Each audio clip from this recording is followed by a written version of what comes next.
Let me tell you a little bit about me and my hair journey.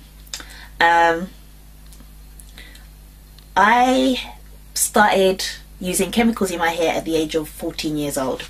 I wanted to get a relaxer and my mum said no.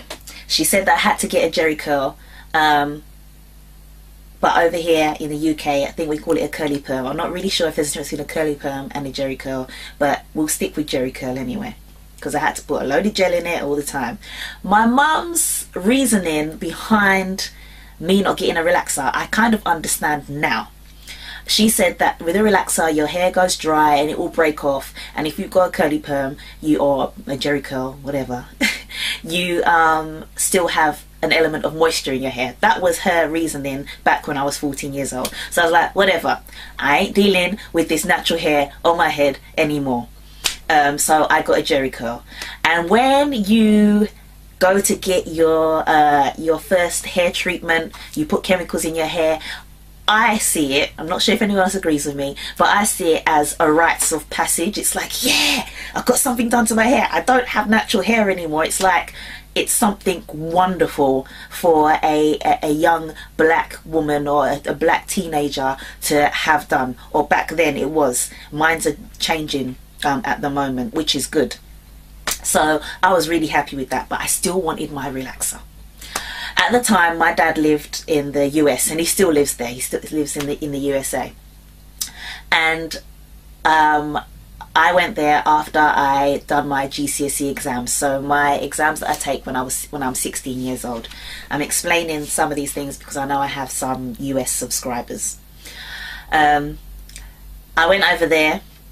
I got my ears pierced, like 3 different holes in my ears, and I was like, I want my hair relaxed. So the hairdresser said, yeah, I can have the relaxer on top of the perm, or the curly perm, the jerry curl, as long as I keep up with the treatments. So I was like, Dad, you're going to give me money to keep up with the treatments? He was like, yeah, I'll do it. Fortunately, that didn't happen. And I wasn't able to keep up with the treatments. So I came back looking like Aaliyah. That was my nickname because I used to like wearing Carl Carney jeans and a white vest top, or I think you call them in the US you call them a wife beater, and my baseball cap. So my hair was, you know, past my shoulders, and it was long. Then it started to break, and I was like, alright, whatever, I'm gonna cut it. So I cut it to a bob, and then I just let it grow back, and then I started looking after it properly because obviously I got a job. And I started looking after my hair, and for a good few years I had healthy relaxed hair. I would only relax my hair every 4 months. I could go quite a while without relaxing it. I would do treatments at home. I used to do the olive oil before I even went natural, and put a plastic bag on my head and all that stuff. And back then I really liked using the beuniquehcc? Yeah, beuniquehcc products. I used beuniquehcc products in my hair. So my hair was, you know, healthy. But then, was it 2007, 2008, my hair started to look a bit limp. I think it had enough of being relaxed. Instead of it bouncing and flowing, it just used to stay there. It didn't, and the front was getting a bit thin, and I was like, I can't have this. I cannot have this. I've always been used to having really nice hair and people commenting on it. Sorry if that sounds like I'm all about my hair, but back then I was all about my hair. So I think I looked at a few videos on YouTube, and I looked at going natural. And I said to my husband, I'm going to shave my hair off. I'm going to shave my hair off. This was 2007. I said that I was going to shave my hair off. No, sorry, it was 2008, because I let my hair grow for my wedding day. So I had relaxed hair for my wedding day. I said, as soon as that's over, I'm gonna shave off my hair. I had no patience for transitioning, and I knew that if I transitioned I would have to pay more attention to my hair, and ain't nobody got time for that. So I ain't got time for that. I didn't have time for that. So I just shaved it all off. So March 2009, I shaved off all of my hair.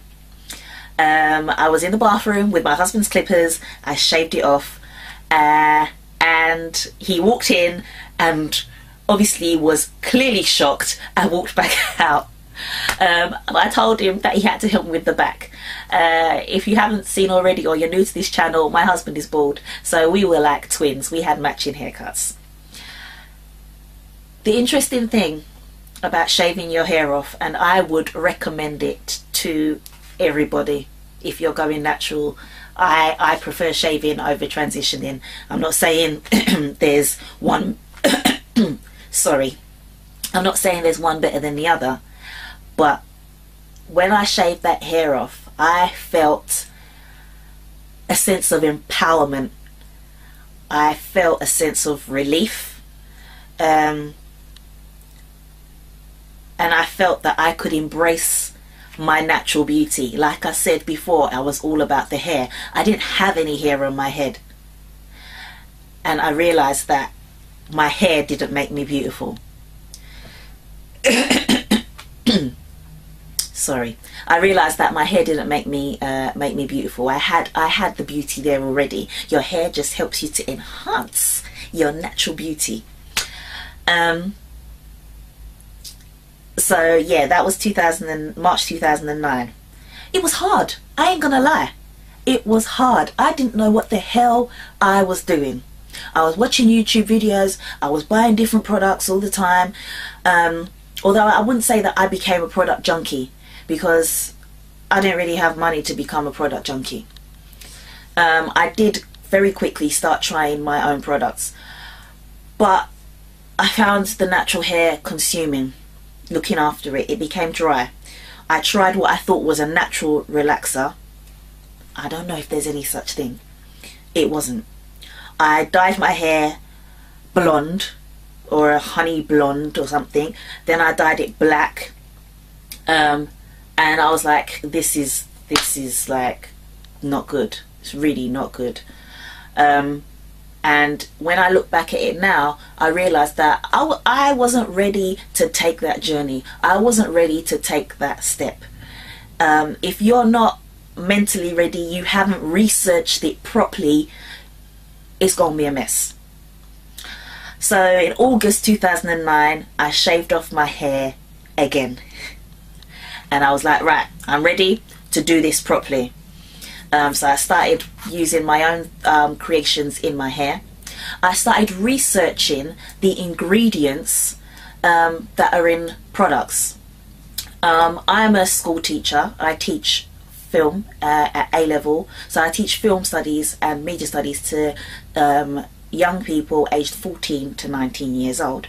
So I like education, I like learning. So I encourage you, go to your bathroom, take out the products there, write down all the ingredients, go on the internet and find out what those ingredients are. Find out the purpose of them, what they do in a product, find out the benefits, find out the pros and cons. Okay, so for example, Eco Styler gel, there are some questionable ingredients in there, but I researched that myself. I took an educated decision as to whether I wanted to carry on using Eco Styler. So I will never ever say to people, yeah, and I do use Eco Styler, I'm going to admit it. There are other products that I use as well as my own. I would never say to people, only use natural products. I'm never going to say that. You need to take an educated decision as to whether the products you are using are good for your hair. And this is why on my website I list every single ingredient that is in a product, and there's a glossary telling you what that product does for your hair, so that you can take an informative and educated decision as to why you want to purchase my product. I've kind of gone off tangent. Oh yeah, research the products, find out what's in there. That's what I did. So I started finding other natural alternatives to the ingredients that were in the products that I was using, and I started creating my own products. I realized from doing that my hair had become healthier. I had produced an environment in my hair to allow it to grow. That's what you need to do.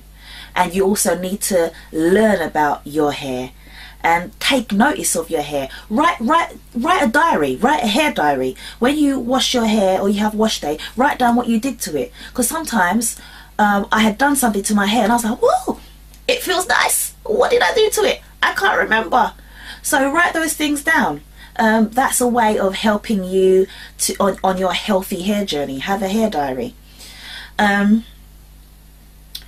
So August 2009, shaved it off, started researching ingredients, started taking more care of my hair, and my hair got to a really good length. Once my hair got to a really good length,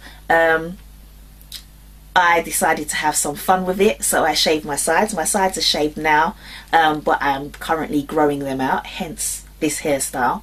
I think you need to set targets for yourself.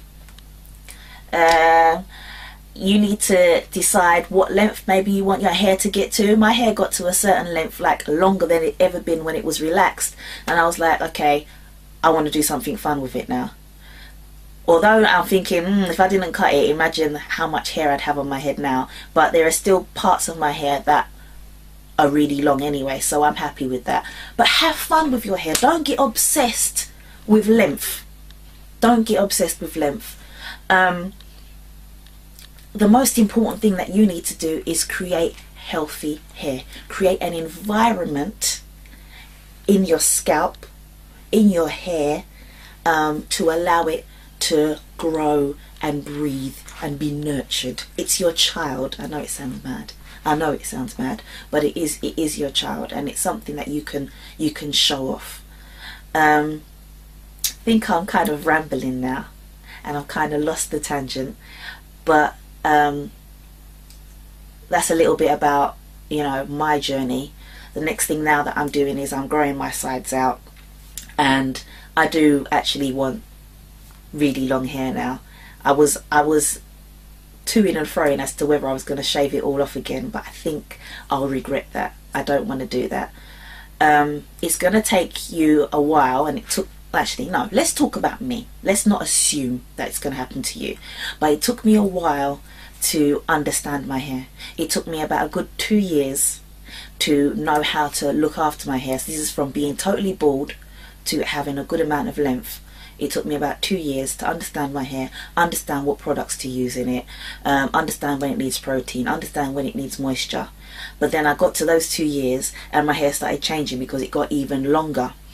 So as your hair changes, you might have to adapt what you do with it. Obviously, I want you to buy Beunique Hair Care products, but I'm hoping from you knowing a little bit about me and my journey, you will go to the website and buy some of the products. The details will come up at the end of this video. If you've got any questions, please put them below, and I will try my best to get back to you as quick as I can. You can also email me as well. I'll put all the details up for you.